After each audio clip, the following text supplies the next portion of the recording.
Hi guys, so today's video is going to be part 2 of the You Choose My TBR. I'm trying to be a little bit more aware of the fact that I pick up a lot of very popular books, and when a lot of other people are also picking up very popular books, it means that some of the not as popular books are not getting the attention, and I know there's a lot of amazing hidden gems out there. So I'm hoping to kind of broaden my horizons, pick up books that are also fantasy, because I do love fantasy, that just maybe aren't as talked about as much, but also I have been getting this itch to read things that aren't just fantasy and kind of open up my reading in that way as well. So I wanted to bring you all along and give you the opportunity to vote on some of the different categories. I do have other books that I'm planning on reading within the next 6 months, but these are just some books that I am also going to try to add into that. These are all books that I am very interested in, so no matter what you all pick, whatever the winner is, I'm going to try to find the time to pick that up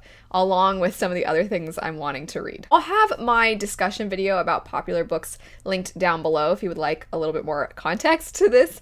But anyway, I'm going to jump into it. There was a part 1 to this, and that included some of the other categories, and the main categories that we're going to be focusing on today are fantasy-based. We have African fantasy, Asian fantasy, and then Latin fantasy. There are some other categories that originally I was going to have you guys help me vote on, but there were just some books that stood out a little bit more to me than some of the other books within that category, to the point where if you had voted on anything else, I would have been like, but I really wanted to read that one. So I just decided for a couple of the categories, I just went ahead and picked. I'm going to start with Asian fantasy, and the first one on this list would be The Candle and the Flame. I'm just going to have the image of the cover pop up on the screen for pretty much all the books I'm going to be talking about, and then give you a little bit of the synopsis, so that way I don't mess it up, since I'm not that familiar with these books, and so I didn't want to paraphrase and then be incorrect. So that's how I'm going to go about it for this one. So with The Candle and the Flame, the synopsis says, now ruled by a new Maharaja, the city of Noor is protected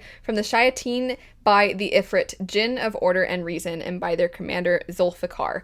But when one of the most potent of the Ifrit dies, Fatima is changed in ways she cannot fathom, ways that scare even those who love her. Out in hand, Fatima is drawn into the intrigues of the Maharaja and his sister, the affairs of Zulfikar and the Jinn, and the dangers of a magical battlefield. I have not heard a single person talk about that book on BookTube, but when I was looking into it, I thought it sounded really good.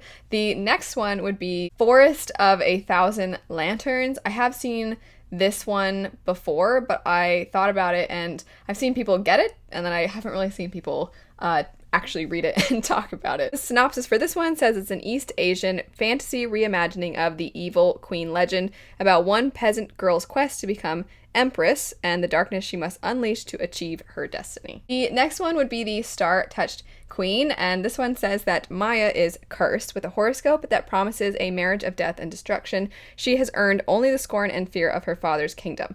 Content to follow more scholarly pursuits, her whole world is torn apart when her father, the Raja, arranges a wedding of political convenience to quell outside rebellion. What I think is really interesting about this one is I have seen a lot of books where there is a potential of arranged marriage, political intrigue, all those sorts of things.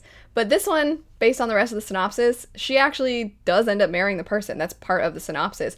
And I see that very rarely. I usually see people trying to get out of that in stories. So I think it'd be really interesting to see an arranged marriage, but actually see one where they go through with it and then they work together with that person for the betterment of others. I don't know. I feel like I don't see that very much. Next up, we have The Tiger at Midnight, and this one says that Esha is a legend, but no one knows. It's only in the shadows that she moonlights as the Viper, the rebel's highly skilled assassin. She's devoted her life to avenging what she lost in the royal coup, and now she's been tasked with her most important mission to date, taking down the ruthless General Hathah. Kunal has been a soldier since childhood, training morning and night to uphold the power of King Vardon. His uncle, the general, has ensured that Kunal never strays from the path, even as a part of Kunal longs to join the outside world, which has been growing only more volatile. Then Esha's and Kunal's paths cross and an unimaginable chain of events unfolds. One thing that definitely is appealing to me with this one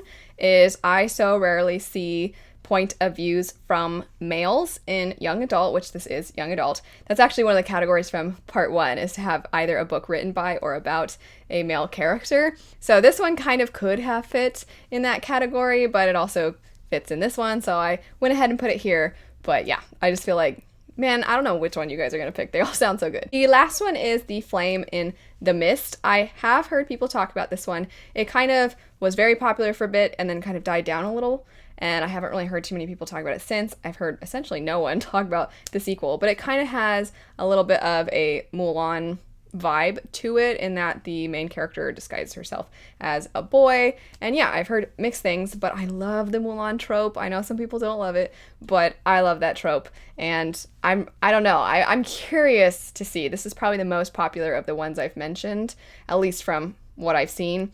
I'm curious to see what I would think of it, and if I think it deserves to be talked about, maybe a little bit more. I don't know, we'll see. Next up, we have African-inspired fantasy. The first one would be a new one, A Song of Wraiths and Ruin. This is the first in a fantasy duology inspired by West African folklore, in which a grieving crown princess and a desperate refugee find themselves on a collision course to murder each other despite their growing attraction. The next one is Who Fears Death, and this one follows a girl whose there has been this intention of genocide, and this particular girl is born into this terrible situation, and then she finds out that she might have the ability to end this genocide. I am not reading word for word the synopsis because there's some very heavy things mentioned, and I don't know how many people jumped into this video expecting to hear some of the stuff that's in the synopsis, but it is definitely a much heavier book than some of the other books on this list, but it's written by an award-winning author,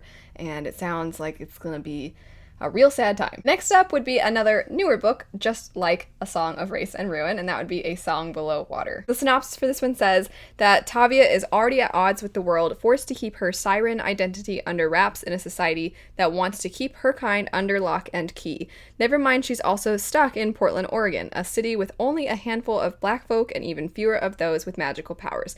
At least she has her bestie Effie by her side as they tackle high school drama, family secrets, and unrequited crushes. But everything changes in the aftermath of a siren murder trial that rocks the nation. The girl's favorite internet fashion icon reveals she's also a siren, and the news rips through their community. Tensions escalate when Effie starts being haunted by demons from her past, and Tavia accidentally lets out her magical voice during a police stop. No secret seems safe anymore. Soon, Portland won't be either. Next up would be Beasts Made of Night. This one I have heard a little bit about. I've heard some mixed things about, but I still think it sounds really interesting. And the synopsis says that in the walled city of Kos, corrupt mages can magically call forth sin from a sinner in the form of sin beasts, lethal creatures spawned from feelings of guilt. Taj is the most talented of the Aki, young sin eaters indentured by the mages to slay the sin beasts. But Taj's livelihood comes at a terrible cost. When he kills a sin beast, a tattoo of the beast appears on his skin while the guilt of committing the sin appears on his mind. Most Aki are driven mad by the process, but 17-year-old Taj is cocky and desperate to provide for his family. When Taj is called to eat a sin of a royal, he's suddenly thrust into the center of a dark conspiracy to destroy Kos. Now Taj must fight to save the princess that he loves and his own life. It's a gritty Nigerian-influenced fantasy. The last one on this category would be Kingdom of Souls. The synopsis of this one says, magic has a price if you're willing to pay. Born into a family of powerful witch doctors, Ara yearns for magic of her own, but each year she fails to call forth her ancestral powers, while her ambitious mother watches with growing disapproval. There's only one thing Ara hasn't tried, a deadly last resort, trading years of her own life for scraps of magic, until the kingdom's children begin to disappear and Ara is desperate to find the culprit. She uncovers something worse. The long-imprisoned Demon King is stirring, and if he rises, his hunger for souls will bring the world to its knees unless Ara pays the price for the magic to stop him. Going into the Latin fantasy now, though, and the first one would be Nocturna.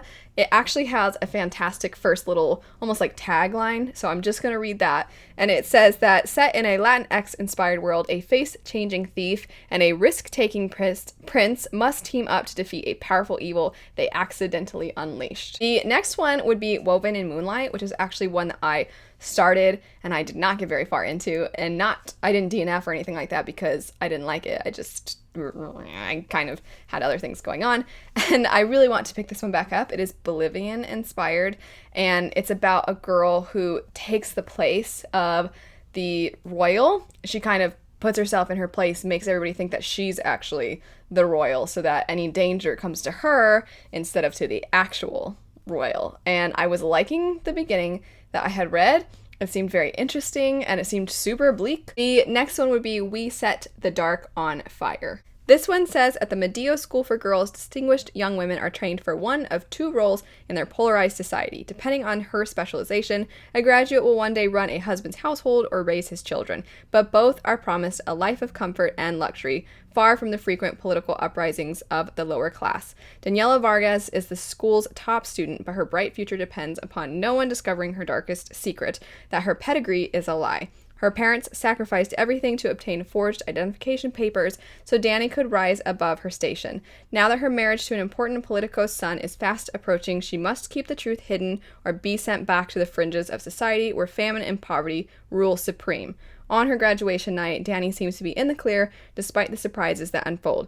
But nothing prepares her for all the difficult choices she must make, especially when she is asked to spy for a resistance group desperately fighting to bring equality to Medio. Will Danny cling to her privilege her parents fought to win for her, or to give up everything she strived for in pursuit of a free Medio and a chance at a forbidden love? Does anybody else feel like that one is one of those synopses that tells you half of the story? The next one on this list would be Diamond City, and it says, good things don't happen to girls who come from nothing unless they risk everything. Fierce and ambitious, Ina Solis, as sharp as her blade and as mysterious as the blood magic she protects. After the murder of her parents, Ina takes a job as an assassin to survive and finds a new family in those like her, the unwanted and forgotten. Her boss is brutal and cold with a questionable sense of morality, but he provides a place for people with nowhere else to go and makes sure they stay there. The last one is Servant of the Underworld, and unlike the one not before it, but two before it, it is very brief. It says, the end of the world is kept at bay only by the magic of human sacrifice. A priestess disappears from an empty room drenched in blood. A cult high priest must find her or break the boundaries between the worlds of the living and the dead. Anyway, that is it for the You Choose My TBR Part 2. Voting will end by this Sunday, and then that way I can start planning on which ones I'm going to be picking up. I'm very, very, very excited to see which ones you pick. Thanks so much for watching, though. I hope you all have a fantastic rest of your day, and I'll see you guys later. Bye.